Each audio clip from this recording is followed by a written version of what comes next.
মা বাবা কিংবা আত্মীয় স্বজন আর পাড়া প্রতিবেশীও জানত না পাকিস্তানে গিয়ে গুলিতে নিহত হবে 21 বছরের ফয়সাল। আদরের সন্তানের মৃত্যুতে পরিবারে চলছে শোকের মাতম। স্বজনরা জানায় হিজামা সেন্টারে চাকরির জন্য দুবাই যাচ্ছেন জানিয়ে 2024 সালের মার্চ মাসে দেশ ছাড়েন ফয়সাল। গত কোরবানির ঈদের আগে তার সাথে পরিবারের সর্বশেষ যোগাযোগ হয়। এরপর আর কোনো খোঁজ পায়নি। গত 26 সেপ্টেম্বর রাতে খাইবার পাখতুনখোয়ার কারাক জেলায় পাকিস্তানি নিরাপত্তা বাহিনী এক অভিযানে 17 টিটিপি সদস্য নিহত হয়। এর মধ্যে মারা যায় বাংলাদেশি যুবক ফয়সাল। তার পরনের পোশাক থেকে আইডি কার্ড, টাকা এবং অন্যান্য ডকুমেন্ট উদ্ধার করে সেখানকার নিরাপত্তা বাহিনীর সদস্যরা।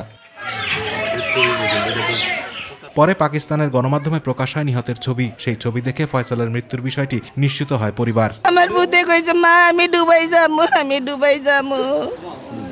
আমি কইছি বাবা টাকা নেই, পয়সা নেই, তোমারে কেমনে বানাবো, পরে কেমনে কেমনে ও কেন কইতে রে না।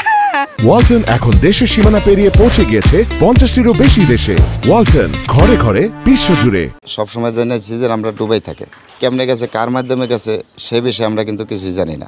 ঢাকা থাকতো, তফসি ব্যস্ত, টুবি টুবি ব্যস্ত, খুব আলেম ছিল। 5 ওয়াক্ত নামাজ পড়তো, হুজুরগুলো আগে থাকতো, জামাতে যাইতো। সরকার দাবি যে নিছে, তার প্রতি আমরা বিচার চাই।